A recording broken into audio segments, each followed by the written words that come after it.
Dear SSLC students, ನಿಮ್ಮ ಎಕ್ಸಾಮಲ್ಲಿ reported ಸ್ಪೀಚ್ಗೆ ಸಂಬಂಧಪಟ್ಟಂತಹ ಒಂದು ಪ್ರಶ್ನೆ ಬರುತ್ತೆ ಮತ್ತು ಒಂದು ಅಂಕಕ್ಕೆ ಈ ಒಂದು ಪ್ರಶ್ನೆಯನ್ನು ಕೇಳ್ತಾರೆ.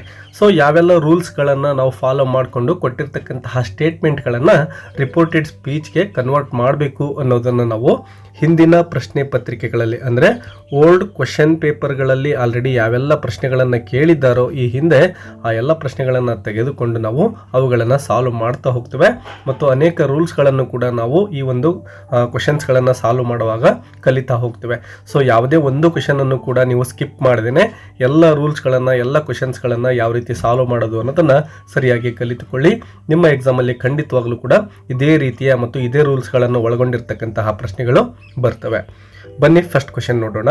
ನೋಡಿ, ನಿಮ್ಮ ಪ್ರಶ್ನೆ ಪತ್ರಿಕೆಯಲ್ಲಿ 16ನೇ ಪ್ರಶ್ನೆಯಾಗಿ ಈ ಒಂದು ರಿಪೋರ್ಟೆಡ್ ಸ್ಪೀಚ್ಗೆ ಸಂಬಂಧಪಟ್ಟಂತಹ ಕ್ವಶನ್ ಅನ್ನು ಕೇಳಿರ್ತಾರೆ. ಸೊ ಈ ರೀತಿ ಒಂದು ಕಾನ್ವರ್ಜೇಷನ್ ಅನ್ನು ಕೊಟ್ಟಿರ್ತಾರೆ. ನೀವು ಗಮನಿಸಬಹುದು, ಇಲ್ಲಿ ಒಂದು ಕಾನ್ವರ್ಜೇಷನ್ ಇದೆ. ಸೊ ಇದನ್ನು ಓದಿಕೊಂಡು ನಾವೇನು ಮಾಡಬೇಕಾಗುತ್ತೆ ಅಂದರೆ ಆ ಒಂದು ಅಂಡರ್ಲೈನ್ ಮಾಡಿರ್ತಕ್ಕಂತಹ ಸೆಂಟೆನ್ಸ್ ನಿಮಗೆ ಇಲ್ಲಿ ಕಾಣಿಸ್ತಾ ಇರ್ಬೋದು.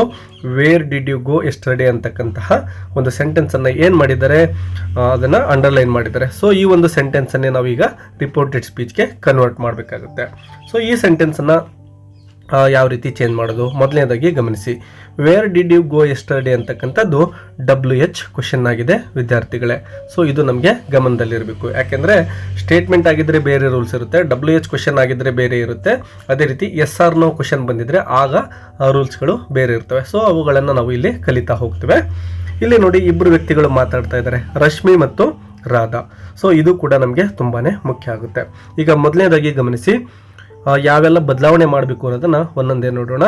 ಈಗ ನೋಡಿ, ಡಿಡ್ ಅಂತಕ್ಕಂಥದ್ದು ಇದೆ ಅಲ್ವಾ. ಸೊ ಇದನ್ನು ಫಸ್ಟ್ ಬದಲಾವಣೆಯಾಗಿ ನಾವು ತೆಗೆದುಕೊಳ್ತೇವೆ. ಈ ಡಿಡ್ ಇರ್ತಕ್ಕಂಥದ್ದು ಏನಾಗಿ ಬದಲಾಗುತ್ತೆ? ಎಸ್ ವಿದ್ಯಾರ್ಥಿಗಳೇ ಗಮನಿಸಿ, ಡಿಡ್ ಇರೋದನ್ನು ನಾವು ಹ್ಯಾಡ್ ಪ್ಲಸ್ V3 ಅಂತ ಚೇಂಜ್ ಮಾಡಬೇಕಾಗುತ್ತೆ ವಿದ್ಯಾರ್ಥಿಗಳೇ. ಈ V3 ಯಾವುದು ಅಂದರೆ ಕೊಟ್ಟಿರ್ತಕ್ಕಂತಹ ವರ್ಬ್ ಯಾವುದಿರುತ್ತೋ ಅದನ್ನು V3 ಫಾರ್ಮಲ್ಲಿ ಬರಿಬೇಕು. ಅಂದರೆ ಇಲ್ಲಿ ಗೋ ಇರತಕ್ಕಂಥದ್ದನ್ನು ನಾವು V3 ಫಾರ್ಮಲ್ಲಿ ಬರಿತೇವೆ. ಸೊ ಈಗ ಡಿಡ್ ಗೋ ಇರ್ತಕ್ಕಂಥದ್ದು ಏನಾಗುತ್ತೆ ಹಾಗಾದರೆ ನೋಡಿ, ಇದನ್ನು ನಾವು ಬದಲಾವಣೆ ಮಾಡೋದಾದರೆ ಹ್ಯಾಡ್ ಗಾನ್ ಅಂತ ಬದಲಾವಣೆ ಆಗಬೇಕು ವಿದ್ಯಾರ್ಥಿಗಳೇ. ಇದು ಮೊದಲನೇ ಒಂದು ಚೇಂಜಸ್ ಆಗಿರುತ್ತೆ. ಅದೇ ರೀತಿ ಸೆಕೆಂಡ್ ಬದಲಾವಣೆ ಯಾವುದಪ್ಪ ಅಂದರೆ ಇಲ್ಲಿ ಗಮನಿಸ್ಬೋದು, ಯು ಅಂತಕ್ಕಂತಹ ಒಂದು ಪ್ರನೌನನ್ನು ಕೊಟ್ಟಿದ್ದಾರೆ. ಈ ಪ್ರನೌನನ್ನು ನಾವು ಏನು ಮಾಡ್ತೇವೆ ಅಂದರೆ, ಯಾರಿಗೆ ಹೇಳ್ತಾ ಇದ್ದಾರೆ? ಯು ಅಂದರೆ ರಶ್ಮಿಗೆ ಹೇಳ್ತಾ ಇದ್ದಾಳೆ ಅಲ್ವಾ. ಸೊ ನಾವು ಸೆಕೆಂಡ್ ಬದಲಾವಣೆ ಆ ಯು ಅನ್ನು ಪ್ರನೌನನ್ನು ಚೇಂಜ್ ಮಾಡಬೇಕಾಗುತ್ತೆ. ಸೊ ಅದೇನು ಬದಲಾವಣೆ ಆಗುತ್ತೆ ನೋಡಿ, ಯು ಅಂತಕ್ಕಂಥದ್ದು ಶಿ ಅಂತೇಳಿ ಪ್ರನೌನ್ ಬದಲಾಗಬೇಕು ವಿದ್ಯಾರ್ಥಿಗಳೇ. ಇನ್ನು ಮೂರನೇ ಬದಲಾವಣೆ ವಿದ್ಯಾರ್ಥಿಗಳೇ ಗಮನಿಸಿ, ಎಸ್ಟರ್ಡೇ ಅಂತಕ್ಕಂತಹ ಒಂದು ಟೈಮಿಂಗ್ ವರ್ಡ್ ಇದೆ. ಸೊ ಈ ರೀತಿ ಎಸ್ಟರ್ಡೇ ಇರ್ತಕ್ಕಂಥದ್ದನ್ನು ನಾವೇನು ಮಾಡಬೇಕು ಅಂದರೆ ನೋಡಿ, ಗಮನಿಸಿ ಸರಿಯಾಗಿ ಈ ಒಂದು ಟೈಮಿಂಗ್ ವರ್ಡ್ಗಳನ್ನು ಕೂಡ ನೀವು ನೆನಪಿಟ್ಕೋಬೇಕು. ಎಸ್ಟರ್ಡೇ ಇರೋದನ್ನು ನಾವು ದ ಪ್ರೀವಿಯಸ್ ಡೇ ಅಂತ ಚೇಂಜ್ ಮಾಡಬೇಕಾಗುತ್ತೆ ವಿದ್ಯಾರ್ಥಿಗಳೇ, ದ ಪ್ರೀವಿಯಸ್ ಡೇ. ಸೊ ಇಷ್ಟು ಬದಲಾವಣೆ ಮಾಡಿಕೊಂಡು ನೀವು ಕೊಟ್ಟಿರೋ ಸೆಂಟೆನ್ಸನ್ನು ಏನು ಮಾಡಬೇಕು, ರಿಪೋರ್ಟೆಡ್ ಸ್ಪೀಚ್ಗೆ ಕನ್ವರ್ಟ್ ಮಾಡಬೇಕಾಗುತ್ತೆ. ಸೊ ಈಗ ನೋಡಿ ಯಾವ ರೀತಿ ಮಾಡೋದು ಅಂತ. ಮೊದಲನೇದಾಗಿ ಈ ಒಂದು WH ವರ್ಡ್ ಏನಿತ್ತೋ ಅದನ್ನು ಆ್ಯಸ್ ಇಟ್ ಈಸ್ ಬರ್ಕೊಳ್ತೇವೆ. ಇಲ್ಲಿ ಆಲ್ರೆಡಿ ಕೊಟ್ಟಿದ್ದಾರೆ ಅವರು, ರಾಧಾ ಆಸ್ಕ್ಡ್ ರಶ್ಮಿ ವೇರ್ ಅಂತ ಆ್ಯಸ್ ಇಟ್ ಈಸ್ ಬರ್ಕೊಳ್ಳೋಣ. ಇನ್ನು ಡಿಡ್ ನೋಡಿ, ಇಲ್ಲಿ ಡಿಡ್ ಯು ಗೋ ಅಂತ ಇದೆಯಲ್ವಾ, ಈ ಯು ಅನ್ನೋದು ಮೊದಲಿಗೆ ಬರಬೇಕು ಡಿಡ್ಗಿಂತ ಮೊದಲು. ಸೊ ವೇರ್ ಶಿ ಅಂತ ತಗೊಳ್ತಾ ಇದ್ದೇವೆ. ಯು ಅನ್ನು ನಾವು ಇಲ್ಲಿ ಗಮನಿಸ್ಬೋದು, ಶಿ ಅಂತ ಚೇಂಜ್ ಮಾಡಿದ್ದೇವಲ್ವಾ, ಅದನ್ನು ತೆಗೆದುಕೊಳ್ಳೋಣ. Where she. ಇನ್ನು ಡಿಡ್ ಇರೋದನ್ನು ಹ್ಯಾಡ್ ಅಂತ ಬರ್ಕೊಳ್ತೇವೆ. ಹ್ಯಾಡ್ ಗೋ ಇರೋದನ್ನು ಗಾನ್ ಅಂತ ಬರಿತೇವೆ. Where she had gone the previous day. ವಿದ್ಯಾರ್ಥಿಗಳೇ ಇಲ್ಲಿ ಆಲ್ರೆಡಿ ಬರೆದಿದ್ದೇವೆ ನೋಡಿ, ಇದು ಈ ರೀತಿ ಸೆಂಟೆನ್ಸ್ ಬರುತ್ತೆ. Wear she had gone the previous day ಅಂತ ನಮಗೆ ಸೆಂಟೆನ್ಸ್ ಸಿಗುತ್ತೆ ವಿದ್ಯಾರ್ಥಿಗಳೇ. ಇದನ್ನು ನೀವು ಆನ್ಸರ್ ಬುಕ್ಲೆಟಲ್ಲಿ ಬರಿಬೇಕು. ಎರಡನೇ ಪ್ರಶ್ನೆಯನ್ನು ಗಮನಿಸಿ. ಇಲ್ಲಿ 15ನೇ ಪ್ರಶ್ನೆಯಾಗಿ ಈ ಒಂದು ಕ್ವಶನನ್ನು ಒಂದು ಕ್ವಶನ್ ಪೇಪರಲ್ಲಿ ಕೇಳಿದ್ದಾರೆ. ಇಲ್ಲಿ ಅಂಡರ್ಲೈನ್ ಮಾಡಿರ್ತಕ್ಕಂತಹ ಸೆಂಟೆನ್ಸನ್ನು ಗಮನಿಸಿ. I met my friend yesterday ಅಂತ ಇದೆ. ಸೊ ಯಾವೆಲ್ಲ ಬದಲಾವಣೆ ಮಾಡಬೇಕು? ಮೊದಲಿಗೆ ನೋಡಿ, ಐ ಅಂತಕ್ಕಂತಹ ಒಂದು ಪ್ರನೌನನ್ನು ಗಮನಿಸ್ತಾ ಇದ್ದೇವೆ. ಆ ಐ ಇರೋದನ್ನು ಏನಂತ ಚೇಂಜ್ ಮಾಡಬೇಕು ಅಂದರೆ ನೋಡಿ, ಮಾತಾಡ್ತಕ್ಕಂಥವನು ಗಿರೀಶ್ ಆಗಿದ್ದಾನೆ. ಸೊ ಹುಡುಗ ಆಗಿರೋದ್ರಿಂದ ಅದನ್ನು ಹಿ ಅಂತ ಚೇಂಜ್ ಮಾಡ್ತೇವೆ. ಮತ್ತು ಮೆಟ್ ಅಂತ ಇದೆ ನೋಡಿ, ನೆಕ್ಸ್ಟ್ ವರ್ಬ್, ಅದನ್ನು ಕೂಡ ನಾವು ಏನು ಮಾಡ್ತೀವಿ ಅಂದರೆ ಈ ಹಿಂದಿನ ಎಕ್ಸಾಂಪಲಲ್ಲಿ ಆಲ್ರೆಡಿ ಡಿಸ್ಕಷನ್ ಮಾಡಿದ್ದೇವೆ. ಡಿಡ್ ಅಂತಕ್ಕಂಥದ್ದನ್ನು ನಾವು ಏನು ಮಾಡಿದ್ವಿ, ಹ್ಯಾಡ್ ಪ್ಲಸ್ V3 ಅಂತ ಮಾಡಿದ್ವಲ್ವಾ. ಸೊ ಇಲ್ಲಿ ಮೆಟ್ ಇರೋದು ಪಾಸ್ಟ್ ಟೆನ್ಸಲ್ಲಿದೆ, ಇದನ್ನು ಕೂಡ ಅದೇ ರೀತಿ ಬದಲಾವಣೆ ಮಾಡಬೇಕು. ಅಂದರೆ ಹ್ಯಾಡ್ ಪ್ಲಸ್ V3 ಅಂದರೆ ಹ್ಯಾಡ್ ಪ್ಲಸ್ ಮೆಟ್ ಅಂತಲೇ ಆಗುತ್ತೆ. ಸೊ ಮೆಟ್ನ ಒಂದು V3 ಫಾರ್ಮ್ ಮೆಟ್ ಆಗುತ್ತೆ. ಮೀಟ್, ಮೆಟ್ ಅಂತೇಳಿ. ಸೊ ಈಗ ಮೂರನೇ ಬದಲಾವಣೆ ಮೈ ಇರ್ತಕ್ಕಂಥದ್ದು. ಈ ಒಂದು ಪ್ರನೌನನ್ನು ಕೂಡ ನಾವು ಚೇಂಜ್ ಮಾಡಬೇಕಾಗುತ್ತೆ. ಇಲ್ಲಿ ಮಾತನಾಡ್ತಕ್ಕಂಥವನು ಗಿರೀಶ್ ಆಗಿರೋದ್ರಿಂದ ಹಿಸ್ ಅಂತ ಚೇಂಜ್ ಮಾಡ್ತೇವೆ. ಇನ್ನು ಎಸ್ಟರ್ಡೇ ಇರ್ತಕ್ಕಂತಹ ಟೈಮಿಂಗ್ ವರ್ಡನ್ನು ಆಲ್ರೆಡಿ ಹಿಂದೆ ನಾವು ಚೇಂಜ್ ಮಾಡಿದ್ದೇವೆ. ಏನಂತ ಚೇಂಜ್ ಮಾಡಿದ್ವಿ ಅಂದರೆ ದ ಪ್ರೀವಿಯಸ್ ಡೇ ಅಂತ ಬದಲಾವಣೆ ಮಾಡಬೇಕು ವಿದ್ಯಾರ್ಥಿಗಳೇ. ಸೊ ಈಗ ಸೆಂಟೆನ್ಸನ್ನು ಬರೆಯೋಣ. ಇಲ್ಲಿ ಆಲ್ರೆಡಿ ಕೊಟ್ಟಿದ್ದಾರೆ ಗಿರೀಶ್ ಸೆಡ್ ಟು ಮನು ಅಂತ. ಈಗ ನಾವು ದಟ್ ಅಂತ ಮೊದಲಿಗೆ ಬರ್ಕೋಬೇಕಾಗುತ್ತೆ. ದ್ಯಾಟ್ ನೋಡಿ, ಐ ಇರೋದನ್ನು ಹಿ ಅಂತ ಬರ್ಕೊಳ್ತೇವೆ ಮತ್ತು ಮೆಟ್ ಇರೋದನ್ನು ಹ್ಯಾಡ್ ಮೆಟ್ ಅಂತ ಬರ್ಕೋಬೇಕು. ಹ್ಯಾಡ್ ಮೆಟ್. ಮೈ ಇರೋದನ್ನು ಈಸ್ ಅಂತ ಚೇಂಜ್ ಮಾಡಿ ಬರೆದಿದ್ದೇವೆ ಮತ್ತು ಫ್ರೆಂಡನ್ನು ಆ್ಯಸ್ ಇಟ್ ಈಸ್ ಬರ್ಕೊಳ್ಳಿ. ಫ್ರೆಂಡ್. ಎಸ್ಟರ್ಡೇ ಇರೋದನ್ನು the previous day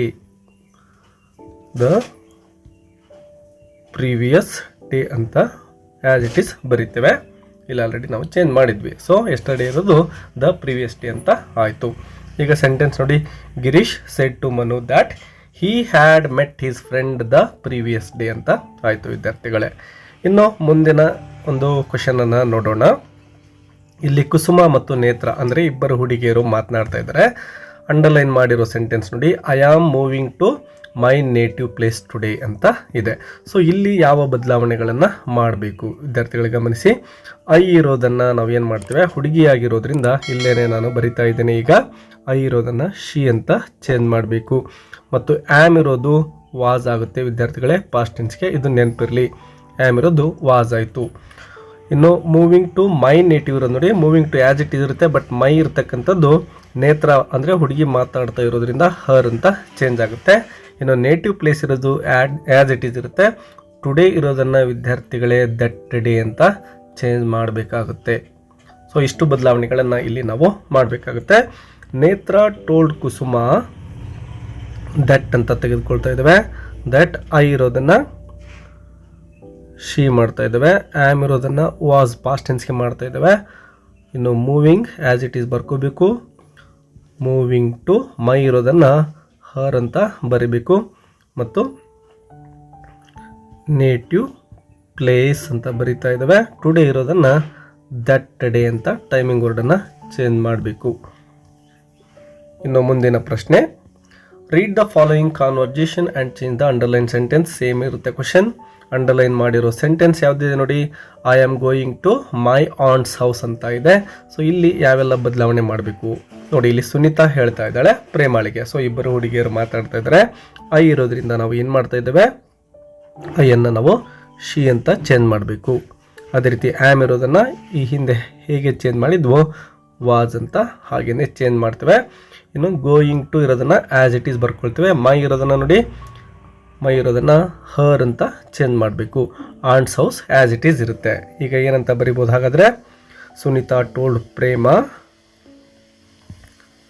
that I ಇರೋದನ್ನು ಶಿ ಅಂತ ಚೇಂಜ್ ಮಾಡಿದ್ದೇವೆ. ಆ್ಯಮ್ ಇರೋದನ್ನು ವಾಸ್ ಅಂತೇಳಿ she was going as it is ಬರ್ಕೊಳ್ಳಿ. ಗೋಯಿಂಗನ್ನು ಗೋಯಿಂಗ್ ಟು ಮೈ ಇರೋದನ್ನು ಹರ್ ಅಂತ ಬರಿತಾ ಇದ್ದೇವೆ. ಇನ್ನು ಆಂಟ್ಸ್ ಹೌಸ್ ಏನಿದೆನೋ ಅದನ್ನು ಆ್ಯಸ್ ಇಟ್ ಈಸ್ ಬರೆದುಕೊಳ್ಳಿ. ಸೊ ಸೆಂಟೆನ್ಸ್ ಏನಾಯಿತು ನೋಡಿ, Sunita told Prema that she was going to her aunt's house ಅಂತ ನಮಗೆ ಆನ್ಸರ್ ಸಿಗುತ್ತೆ. ಇನ್ನು ಮುಂದಿನ ಪ್ರಶ್ನೆ, ಇಲ್ಲಿ ಮಾತಾಡ್ತಾ ಇರೋರು ಹರೀಶ್ ಮತ್ತು ಭೀಮೇಶ್ ಆಗಿದ್ದಾರೆ. ಅಂದರೆ ಇಬ್ಬರು ಬಾಯ್ಸ್ ಮಾತಾಡ್ತಾ ಇದ್ದಾರೆ. ಈಗ ಏನೆಲ್ಲ ಬದಲಾವಣೆ ಮಾಡಬೇಕು ನೋಡಿ. ಇಲ್ಲಿ ಐ ಇದೆ. ಸೊ ಇಲ್ಲಿ ಹುಡುಗ ಮಾತಾಡ್ತಾ ಇರೋದ್ರಿಂದ ನಾವು ಐಯನ್ನು ಹಿ ಅಂತ ಚೇಂಜ್ ಮಾಡ್ತೇವೆ. ಆ್ಯಮ್ ಇರೋದನ್ನು ಮೊದಲಿಗೆ ಹೇಗೆ ವಾಸ್ ಅಂತ ಮಾಡಿದ್ವೋ ಇಲ್ಲೂ ಕೂಡ ವಾಸ್ ಆಗುತ್ತೆ. ಇನ್ನು planning to play a skit in the annual day program as it is ಬರ್ಕೊಳ್ತೇವೆ. ಟುಡೇ ಇರೋದನ್ನು ದಟ್ ಡೇ ಅಂತ ಚೇಂಜ್ ಮಾಡಿ ಬರೀಬೇಕಾಗುತ್ತೆ ವಿದ್ಯಾರ್ಥಿಗಳೇ. ಎಸ್ ನೋಡಿ, ಈಗ ಸೆಂಟೆನ್ಸನ್ನು ಬರೆಯೋಣ. Harish told Bheemesh that I ಇರೋದನ್ನು ಹಿ ಅಂತ ಬರ್ಕೊಳ್ತೇವೆ. ಆ್ಯಮ್ ಇರೋದನ್ನು ವಾಸ್ ಮಾಡ್ತೇವೆ. He was. ಇನ್ನು ಉಳಿದಿರೋ ಸೆಂಟೆನ್ಸನ್ನು ಆ್ಯಸ್ ಇಟ್ ಈಸ್ ಪ್ಲ್ಯಾನಿಂಗ್, ಅಲ್ಲಿಂದ ಎಸ್ ಗಮನಿಸಿ, planning to play a skit in the annual day program ಅದನ್ನ ಆ್ಯಸ್ ಇಟ್ ಈಸ್ ಬರ್ಕೊಂಡು ಟುಡೇ ಇರೋದನ್ನು ದಟ್ ಡೇ ಅಂತ ಬರೆದ್ರೆ ನಮಗೆ ಆನ್ಸರ್ ಸಿಗುತ್ತೆ. ಸೊ ನೋಡಿ, ಸ್ಟೇಟ್ಮೆಂಟ್ ಏನಾಯ್ತು ಈಗ, Harish told Bheemesh that he was planning to play a skit in the annual day programme that day ಅಂತ ಸ್ಟೇಟ್ಮೆಂಟ್ ಸಿಗುತ್ತೆ. ಇನ್ನು ಮುಂದಿನ ಪ್ರಶ್ನೆ, ಇಲ್ಲಿ ಜಯಂತ್ ಮತ್ತು ರಾಜು ಅಂದರೆ ಇಬ್ಬರು ಬಾಯ್ಸ್ ಮಾತಾಡ್ತಾ ಇದ್ದಾರೆ. ಅಂಡರ್ಲೈನ್ ಮಾಡಿರೋ sentence I am very busy now ಅಂತ ಇದೆ. ಸೊ ಇಲ್ಲಿ ಐ ಇರೋದನ್ನ ಏನು ಮಾಡಬೇಕು ವಿದ್ಯಾರ್ಥಿಗಳೇ, ನೋಡಿ ಐ ಇರೋದನ್ನ ಬಾಯ್ ಆಗಿರೋದ್ರಿಂದ ಮೊದಲಿಗೆ ಹೇಳಿದ್ದೇನೆ ಹಿ ಅಂತ ಚೇಂಜ್ ಮಾಡ್ತೇವೆ, ಮತ್ತು ಆಮ್ ಇರೋದನ್ನ ಏನಂತ ಚೇಂಜ್ ಮಾಡ್ತೇವೆ ವಿದ್ಯಾರ್ಥಿಗಳೇ, ವಾಸ್ ಅಂತ ಚೇಂಜ್ ಮಾಡ್ತಾ ಇದ್ದೇವೆ. ಇನ್ನು ನೌ ಅಂತಕ್ಕಂತಹ ಒಂದು ಪದ ಇದೆ ನೋಡಿ, ಟೈಮಿಂಗ್ ವರ್ಡ್, ಅದನ್ನು ಕೂಡ ಚೇಂಜ್ ಮಾಡಬೇಕಾಗುತ್ತೆ ದೆನ್ ಅಂಥೇಳಿ. ಸೊ ಇದನ್ನು ಕೂಡ ನೀವು ನೆನಪಿಟ್ಕೊಳ್ಳಿ. ಸೊ ಈಗ ಸೆಂಟೆನ್ಸನ್ನು ನೋಡೋಣ. ಇಲ್ಲಿ ಅವ್ರು ಕೊಟ್ಟಿಲ್ಲ ಏನನ್ನು ಕೂಡ ನಾವು ಬರ್ಕೋಬೇಕು. Raju told Jayant that, yes ನೋಡಿ, ರಾಜು ಟೋಲ್ಡ್ ಜಯಂತ್ ದಟ್ ಆದಮೇಲೆ ಐ ಇರೋದನ್ನು ಹಿ ಅಂತ ಬರ್ಕೊಳ್ತೇವೆ, ಆಮ್ ಇರೋದನ್ನು ವಾಸ್ ಅಂತ ಬರ್ಕೊಳ್ತೇವೆ, ವೆರಿ ಬ್ಯುಸಿ ಇರೋದನ್ನು ಆ್ಯಸ್ ಇಟ್ ಈಸ್ ಬರ್ಕೊಳ್ಳಿ, ವೆರಿ ಬ್ಯುಸಿಯನ್ನು ಬರ್ಕೊಳ್ತೇವೆ, ನವ್ ಇರೋದನ್ನು ಈಗ ಆಲ್ರೆಡಿ ಹೇಳಿದ ಹಾಗೆ ದೆನ್ ಅಂತ ಬರ್ಕೊಳ್ತೇವೆ. ಸೆಂಟೆನ್ಸ್ ಏನಾಯಿತು ನೋಡಿ, Raju told Jayant that he was very busy then ಅಂತೇಳಿ. ಇನ್ನು ಮುಂದಿನ ಪ್ರಶ್ನೆ, ಇಲ್ಲಿ ಪವಿತ್ರ ಮತ್ತು ಕುಸುಮ ಮಾತಾಡ್ತಾ ಇದ್ದಾರೆ. ಅಂಡರ್ಲೈನ್ ಮಾಡಿರೋ sentence I am not feeling well ಅಂತ ಇದೆ. ಸೊ ನೋಡಿ, ಐ ಇರೋದನ್ನು ಏನು ಮಾಡಬೇಕು, ಕುಸುಮ ಮಾತಾಡ್ತಾ ಇರೋದ್ರಿಂದ ಶಿ ಅಂತ ಚೇಂಜ್ ಮಾಡ್ತೇವೆ, ಮತ್ತು ಆ್ಯಮನ್ನು ಪಾಸ್ಟ್ ಟೆನ್ಸ್ಗೆ ಅಂದರೆ ವಾಸ್ ಅಂತ ಚೇಂಜ್ ಮಾಡ್ತೇವೆ. ಮತ್ತು ಯಾವುದೇ ಪದಗಳನ್ನು ಇಲ್ಲಿ ಚೇಂಜ್ ಮಾಡ್ತಕ್ಕಂತಹ ಅವಶ್ಯಕತೆ ಇಲ್ಲ ವಿದ್ಯಾರ್ಥಿಗಳೇ. ಕುಸುಮ ಟೋಲ್ಡ್ ಪವಿತ್ರ ದಟ್ ಅಂತ ಬರ್ಕೊಳ್ತಾ ಇದ್ದೇವೆ. ಐ ಇರೋದನ್ನು ಮೊದಲಿಗೆ ಡಿಸ್ಕಷನ್ ಮಾಡಿದಾಗೆ ಶಿ ಅಂತೇಳಿ, ಮತ್ತು ಆ್ಯಮನ್ನು ವಾಸ್ ಅಂತೇಳಿ ಚೇಂಜ್ ಮಾಡ್ತೇವೆ. ಇನ್ನು ಉಳಿದಿರ್ತಕ್ಕಂತಹ ಸೆಂಟೆನ್ಸನ್ನು ಆ್ಯಸ್ ಇಟ್ ಈಸ್ ಬರ್ಕೋಬೇಕು, ಫೀಲಿಂಗ್ ವೆಲ್ ಅಂಥೇಳಿ. ಸೊ ನೋಡಿ, ಸೆಂಟೆನ್ಸ್ ಏನಾಯಿತು, Kusuma told Pavitra that she was not feeling well ಅಂಥೇಳಿ. ಮುಂದಿನ ಪ್ರಶ್ನೆ, ಇಲ್ಲಿ ಮಾತಾಡ್ತಾ ಇರೋರು ರವಿ ಮತ್ತು ಜೈನ್ ಆಗಿದ್ದಾರೆ. ಈಗ ರವಿ ಜೈನ್ಗೆ ಹೇಳ್ತಾ ಇದ್ದಾನೆ, ಇಬ್ಬರು ಕೂಡ ಬಾಯ್ಸ್ ಅಂತ ಅಂದ್ಕೊಳ್ತಾ ಇದ್ದಾವೆ. ಇಲ್ಲಿ ನೋಡಿ ಏನಿದೆ sentence, I am rather glad ಇದೆ. ಇಲ್ಲಿ ಯು ರೈಸ್ಡ್ ದ ಸಬ್ಜೆಕ್ಟ್ ಅಂತ ಇದೆ. ಸೊ ನೋಡಿ, ಇದನ್ನು ಆ್ಯಸ್ ಇಟ್ ಈಸ್ ನಾವು ಮೊದಲಿಗೆ ಏನು ಬರ್ಕೊಳ್ತೀವಿ ಅಂದರೆ, ರವಿ ಟೋಲ್ಡ್ ಜೈನ್ ದ್ಯಾಟ್, ಇವು ಇರೋದನ್ನು ಜೈನ್ ಹುಡುಗ ಆಗಿದ್ರೆ ಏನು ಮಾಡ್ತೀವಿ ಅಂದರೆ ಇವು ಇರೋದನ್ನು ಹಿ ಅಂತ ಚೇಂಜ್ ಮಾಡ್ಕೊಳ್ತಾ ಇದ್ದೇವೆ. ಒಂದು ವೇಳೆ ಇಲ್ಲಿ ಹುಡುಗಿ ಇದ್ದರೆ, ಜೈನ್ ಅನ್ನೋದು ಹುಡುಗಿ ಆಗಿದ್ದರೆ ನಾವು ಏನು ಬರ್ಕೋಬೇಕಾಗುತ್ತೆ ಅಂದರೆ ಶಿ ಅಂತ ಬರ್ಕೊಳ್ತಾ ಇದ್ದೇವೆ. ಈ ಜೈನ್ ಅಂತಕ್ಕಂಥದ್ದು ಹುಡುಗನ ಹೆಸರ ಅಥವಾ ಹುಡುಗಿ ಹೆಸರ ಅಂತೇಳಿ ಕಮೆಂಟ್ ಮಾಡಿ ವಿದ್ಯಾರ್ಥಿಗಳೇ. So Ravi told Jain that he or she raised ಇರೋದನ್ನು ಏನು ಮಾಡಬೇಕು ವಿದ್ಯಾರ್ಥಿಗಳೇ, ಆಲ್ರೆಡಿ ಹೇಳಿದ್ದೇನೆ ನಿಮಗೆ. ಇದು ಪಾಸ್ಟ್ ಟೆನ್ಸಲ್ಲಿ ಇರೋದ್ರಿಂದ ನಾವೇನು ಮಾಡಬೇಕು, ಹ್ಯಾಡ್ ಪ್ಲಸ್ V3 ಅಂದರೆ ರೈಸ್ಡ್ ಇರೋದನ್ನು ರೈಸ್ಡ್ ಅಂತಲೇ ಬರ್ಕೋಬೇಕಾಗುತ್ತೆ. ಸೊ ಶಿ ರೈಸ್ಡ್ ಇರೋದನ್ನು ಹ್ಯಾಡ್ ರೈಸ್ಡ್ ಅಂತ ಬರ್ಕೋಬೇಕು. ಹ್ಯಾಸ್ ರೈಸ್ಡ್ ದ ಸಬ್ಜೆಕ್ಟ್ ಅಂತ ಕೊನೆಗಿರೋದನ್ನು ಆ್ಯಸ್ ಇಟ್ ಈಸ್ ಬರೀರಿ. ಸೊ ಆನ್ಸರ್ ನೋಡಿ, Ravi told Jain that he or she had raised the subject ಅಂತ ಬದಲಾವಣೆ ಆಗ್ತಾ ಇದೆ ವಿದ್ಯಾರ್ಥಿಗಳೇ. ಇನ್ನು ನೆಕ್ಸ್ಟ್ ಕ್ವೆಶನ್, ರಾಘವ್ ಮತ್ತು ರಾಜ್ ಇಬ್ಬರು ಕೂಡ ಮಾತಾಡ್ತಾ ಇದ್ದಾರೆ, ಬಾಯ್ಸ್ ಆಗಿದ್ದಾರೆ. ಇಲ್ಲಿ ಅಂಡರ್ಲೈನ್ ಮಾಡಿರೋ sentence I am going to Delhi tomorrow ಅಂತ ಇದೆ. ಐ ಇರೋದನ್ನು ರಾಜ್ ಹೇಳ್ತಾ ಇರೋದ್ರಿಂದ ಹಿ ಅಂತ ಚೇಂಜ್ ಮಾಡ್ತೇವೆ, ಮತ್ತು ಆಮ್ ಇರೋದನ್ನು ವಾಸ್ ಅಂತ ಚೇಂಜ್ ಮಾಡ್ತೇವೆ. ಟುಮಾರೋ ಇರೋದನ್ನು ನೋಡಿ ವಿದ್ಯಾರ್ಥಿಗಳೇ, ದ ಫಾಲೋಯಿಂಗ್ ಡೇ ಅಥವಾ ದ ನೆಕ್ಸ್ಟ್ ಡೇ ಎರಡೂ ರೀತಿಲಿ ಚೇಂಜ್ ಮಾಡಬಹುದು. ದ ನೆಕ್ಸ್ಟ್ ಡೇ ಅಥವಾ ದ ಫಾಲೋಯಿಂಗ್ ಡೇ. ಈಗ ನೋಡಿ, Raj told Raghav that I ಇರೋದನ್ನು ಹಿ ಮತ್ತು ಆಮ್ ಇರೋದನ್ನು was, he was going to Delhi. Tomorrow ಇರೋದನ್ನು ದ ನೆಕ್ಸ್ಟ್ ಡೇ ಅಂಥೇಳಿ ಬರ್ಕೊಳ್ಬೇಕು. ಸೊ ಸೆಂಟೆನ್ಸ್ ನೋಡಿ, Raj told Raghav that he was going to Delhi the next day ಅಂತ ನಮಗೆ ಆನ್ಸರ್ ಸಿಗುತ್ತೆ. ಇನ್ನು ಕ್ವಶನ್ ನಂಬರ್ 16 ಗಮನಿಸಿ ವಿದ್ಯಾರ್ಥಿಗಳೇ. ಇಲ್ಲಿ ಜಾನ್ ಮತ್ತು ಲಕ್ಷ್ಮಿ ಮಾತಾಡ್ತಾ ಇದ್ದಾರೆ. ಇಲ್ಲಿ ಏನನ್ನ ಬದಲಾವಣೆ ಮಾಡಬೇಕು, ಮೊದಲಿಗೆ ಸ್ಟೇಟ್ಮೆಂಟ್ ನೋಡಿ, when did you buy it John. ವಿದ್ಯಾರ್ಥಿಗಳೇ ಗಮನಿಸಿ, ಇದು WH ಕ್ವಶನ್ ಆಗಿದೆ. ಸೊ ಮೊದಲಿಗೆ ನೋಡಿ ಶಿ ಆಸ್ಕ್ಡ್ ಹಿಮ್ ಆದಮೇಲೆ ವೆನ್ ಅನ್ನು ಆ್ಯಸ್ ಇಟ್ ಈಸ್ ಬರ್ಕೊಳ್ಳಿ, ವೆನ್ ಅಂತೇಳಿ. ಇನ್ನು ಡಿಡ್ ಇರೋದನ್ನು ಆಲ್ರೆಡಿ ಡಿಸ್ಕಷನ್ ಮಾಡಿದ್ದೇವೆ. ಡಿಡ್ ಇರೋದು ಏನು ಮಾಡಿದ್ವಿ, ಹ್ಯಾಡ್ ಪ್ಲಸ್ V3 ಅಂದರೆ ಬೈ ಇರೋದು ಏನಿದೆಯೋ ಇದನ್ನು V3 ಫಾರ್ಮಲ್ಲಿ ಬರೀಬೇಕಾಗುತ್ತೆ. ಮೊದಲಿಗೆ ನಾವು ಯು ಅನ್ನು ಬರ್ಕೋಬೇಕಾಗುತ್ತೆ. ಯು ಬದಲಾಗಿ ಏನು ಬರಿತೇವೆ, ಪ್ರನೌನ್ನ ಚೇಂಜ್ ಮಾಡಬೇಕು. ವೆನ್ ಜಾನ್ ಆಗಿರೋದ್ರಿಂದ ನಾವು ಹಿ ಅಂತ ಪ್ರನೌನನ್ನು ಚೇಂಜ್ ಮಾಡಬೇಕು, ಯಾಕಂದರೆ ಜಾನನ್ನು ಕೇಳ್ತಾ ಇದ್ದಾಳೆ ಲಕ್ಷ್ಮಿ. ವೆನ್ ಹಿ ಡಿಡ್ಗೆ ಏನು ಬರಿತಾ ಇದ್ದೇವೆ, ಹ್ಯಾಡ್ ಬರಿತಾ ಇದ್ದೇವೆ. ಮತ್ತು ಬೈಯನ್ನು ನಾವು V3 ಫಾರ್ಮಲ್ಲಿ ಬರಿಬೇಕಾಗಿರೋದ್ರಿಂದ ಬಾಟ್ ಅಂತ ಬರಿತಾ ಇದ್ದೇವೆ. When he had bought it again, it ಅಂತ ಬರೆದ್ರೆ ಸಾಕು, ಸಾರಿ ಇಟ್ ಅಂತ ಬರೆದ್ರೆ ಮುಗೀತು. ಸೊ ಆನ್ಸರ್ ಏನಾಯಿತು, she asked him when he had bought it ಅಂಥೇಳಿ. ಮುಂದಿನ ಪ್ರಶ್ನೆ, ಇಲ್ಲಿ ಮದರ್ ಮತ್ತು ಸುಮಾ ಇಬ್ಬರು ಮಾತಾಡ್ತಾ ಇದ್ದಾರೆ, ಅಂದರೆ ಇಬ್ಬರು ಕೂಡ ಲೇಡಿ ಆಗಿದ್ದಾರೆ. ಅಂಡರ್ಲೈನ್ ಮಾಡಿರೋ sentence I am feeling tired now ಅಂತ ಇದೆ. ಐ ಇರೋದನ್ನು ನಾವು ಹುಡುಗಿ ಮಾತಾಡ್ತಾ ಇರೋದ್ರಿಂದ ಶಿ ಅಂತ ಆಗುತ್ತೆ. ಆ್ಯಮ್ ಇರೋದು ವಾಸ್ ಆಗ್ತಾ ಇದೆ. ನವ್ ಇರೋದು ಆಲ್ರೆಡಿ ನಾವು ಮೊದಲಿಗೆ ನೋಡಿದ್ದೇವೆ, ದೆನ್ ಅಂತೇಳಿ ಚೇಂಜ್ ಮಾಡಬೇಕಲ್ವಾ. ಸೊ ನೋಡಿ, Suma told her mother that, I ಇರೋದು ಶಿ ಆಯಿತು, ಆ್ಯಮ್ ಇರೋದು ವಾಸ್ ಆಯಿತು. ಶಿ ವಾಸ್ ಫೀಲಿಂಗ್ ಟಯರ್ಡ್ ಇರೋದನ್ನು ನೋಡಿ ನಾವು ಇಲ್ಲೇನು ಚೇಂಜ್ ಮಾಡಬಾರ್ದು V3ಗೆ, ಯಾಕೆ ಅಂದರೆ ನೋಡಿ ನಾವು ಹ್ಯಾಡ್ ಪ್ಲಸ್ V3 ಅಂದ್ಕೊಂಡು ಇಲ್ಲಿ ಟಯರ್ಡ್ ಇದೆ ಹ್ಯಾಡ್ ಪ್ಲಸ್ V3 ಅಂತ ಮಾಡಬಾರ್ದು. ಯಾಕೆಂದರೆ ಇಲ್ಲಿ ಆಲ್ರೆಡಿ ಹೆಲ್ಪಿಂಗ್ ವರ್ಬನ್ನು ಆ್ಯಮನ್ನು ಚೇಂಜ್ ಮಾಡ್ತಾ ಇದ್ದೇವೆ, ಹಾಗಾಗಿ ವರ್ಬ್ಗಳನ್ನು ನಾವು ಚೇಂಜ್ ಮಾಡಬಾರ್ದು ವಿದ್ಯಾರ್ಥಿಗಳೇ, ಅದು ಕೂಡ ನಿಮಗೆ ನೆನಪಿರಲಿ. That she was feeling tired, now ಇರೋದನ್ನು ದೆನ್ ಅಂತ ಬರಿತಾ ಇದ್ದೇವೆ. ಸೊ ಸೆಂಟೆನ್ಸ್ ಏನಾಯಿತು, Suma told her mother that she was feeling tired then ಅಂತ ಆಗುತ್ತೆ. ನೆಕ್ಸ್ಟ್ ಕ್ವೆಶನ್ ನೋಡಿ, ಇಲ್ಲಿ ಸರಿತಾ ಮತ್ತು ರಮ್ಯಾ ಅಂದರೆ ಇಬ್ಬರು ಹುಡುಗಿಯರು ಮಾತಾಡ್ತಾ ಇದ್ದಾರೆ.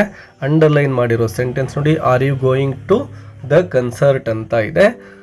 ಸೊ ಇದನ್ನು ನಾವೇನು ಚೇಂಜ್ ಮಾಡಬೇಕು, ಮೊದಲಿಗೆ ಇದು ಎಸ್ ಆರ್ ನೋ ಕ್ವಶನ್ ಆಗಿದೆ ವಿದ್ಯಾರ್ಥಿಗಳೇ, ಎಸ್ ಆರ್ ನೋ ಕ್ವಶನ್.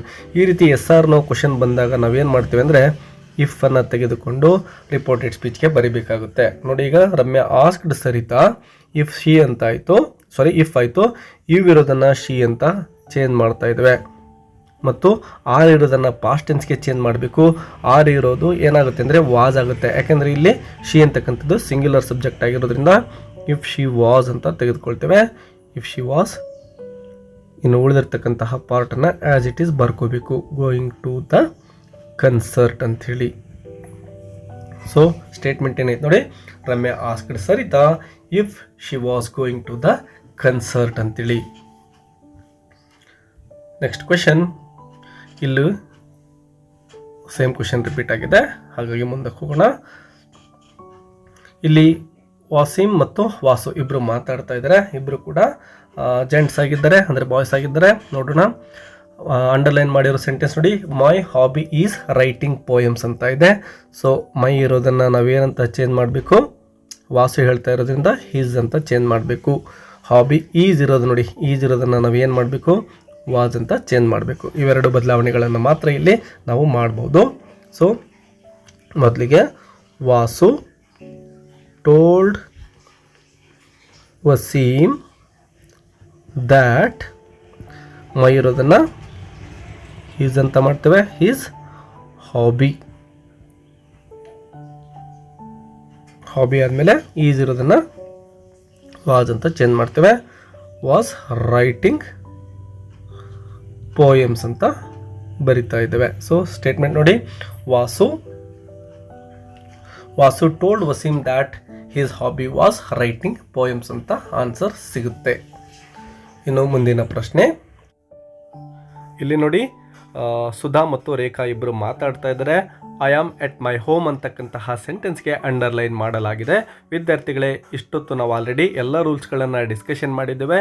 ಇದು ತುಂಬ ಸಿಂಪಲ್ ಆಗಿರತಕ್ಕಂತಹ ಒಂದು ಕ್ವೆಶನ್ ಆಗಿದೆ. ನೀವೇನೇ ಇದಕ್ಕೆ ಆನ್ಸರನ್ನು ಕಾಮೆಂಟ್ ಬಾಕ್ಸಲ್ಲಿ ಕಾಮೆಂಟ್ ಮಾಡಿ ಅಂತ ಹೇಳ್ತಾ, ಈ ವಿಡಿಯೋ ನಿಮಗೆ ಹೆಲ್ಪ್ಫುಲ್ ಆಗಿದ್ದರೆ ಒಂದು ಲೈಕ್ ಕೊಡೋದು ಮರಿಬೇಡಿ. ಮತ್ತು ಹೆಚ್ಚಿನ ಗ್ರಾಮರ್ ಲೆಸನ್ಸ್ಗಳನ್ನು ನೀವು ಕಲಿಬೇಕು ಅಂದರೆ ನಮ್ಮ ಚಾನಲನ್ನು ಸಬ್ಸ್ಕ್ರೈಬ್ ಮಾಡ್ಕೊಳ್ಳೋದನ್ನು ಕೂಡ ಮರಿಬೇಡಿ. ನಿಮ್ಮ ಒಂದು ಆನ್ಸರ್ಗೋಸ್ಕರ ಕಾಮೆಂಟ್ ಬಾಕ್ಸ್ ಕಾಯ್ತಾ ಇದೆ.